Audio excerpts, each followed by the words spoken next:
রাস্তাঘাট, কালভার্ট, ব্রিজের পাশাপাশি আমাদের স্বাস্থ্যসেবার উন্নয়নে এই দুটো হসপিটালকে আধুনিকায়ন করা হবে। হসপিটালে যেন পরীক্ষা নিরীক্ষার আধুনিক যন্ত্রপাতি থাকে, আমরা সেটি নিশ্চিত করব। আমরা এই গলাচিপা 10 মিনায় রাজনৈতিক ঐক্য এবং সম্প্রীতির একটি নতুন পরিবেশ তৈরি করতে চাই। আমরা সরকারি দল, কাজী এই দেশের জনগণের চাওয়া পাওয়া প্রত্যাশা অনুযায়ী আমাদেরকে কাজ করতে হবে। আপনাদেরকে একটি বিষয় মনে রাখতে হবে, বর্তমান সরকারের প্রধানমন্ত্রী বাংলাদেশের সংকটকালীন সময়ের নেতা, জাতির কান্ডারি শহীদ প্রেসিডেন্ট জিয়াউর রহমানের ছেলে, সাবেক প্রধানমন্ত্রী বেগম খালেদা জিয়ার ছেলে।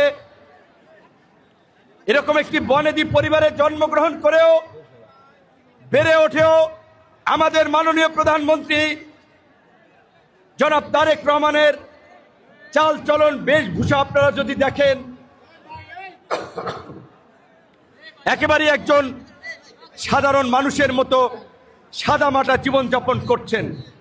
এমনকি তিনি রাষ্ট্রের সর্বোচ্চ গুরুত্বপূর্ণ ব্যক্তি হয়েও সাধারণ মানুষের মতোই প্রটোকলবিহীন সড়কে চলাফেরা করছেন, ট্রাফিক জ্যামে বসে রয়েছেন, সময় অনুযায়ী কিংবা তার আগেই অফিসে যাচ্ছেন, 9টার মধ্যে অফিসে পৌঁছাচ্ছেন। এটি আমরা যারা তার সাথে রাজনীতি করি তাদের জন্য একটি আদর্শিক শিক্ষা। রাজনীতি করতে হলে দেশের মানুষের কল্যাণ চিন্তা করেই কাজ করতে হবে, দেশ এবং দেশের মানুষকে অগ্রাধিকার দিয়েই কাজ করতে হবে।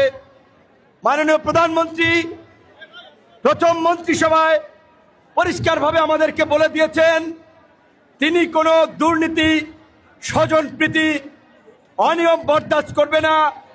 কাজে আমরা যারা তার স্বপ্ন বাস্তবায়নে সারা দেশে কাজ করছি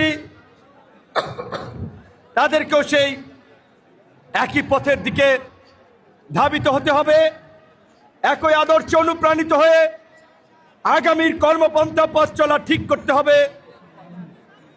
অল্প সময়ের কারণে, অনেকগুলো প্রোগ্রামের কারণে সবাই ক্লান্ত, কথাবার্তা বলার মতো পরিবেশ পরিস্থিতি আসলে নাই, নিজের এনার্জিও নাই। ইফতারের পূর্ব মুহূর্তে দোয়া কবুলের সময় আজকে কে কোথায় বসেছেন সেটা মুখ্য বিষয় নয়, খাবার পেয়েছেন কি পান নাই, এই 100 টাকা 120 টাকার খাবার এইটা কোনো বিষয় নয়। কিন্তু আমরা যে এখানে একত্রে মিলিত হয়েছি, আমরা যেন সুন্দর এবং সুশৃঙ্খলভাবে আজকের এই প্রোগ্রামটি সমাপ্ত করতে পারি। সকলকে ধন্যবাদ এবং কৃতজ্ঞতা জানিয়ে শেষ করছি। আল্লাহ হাফেজ।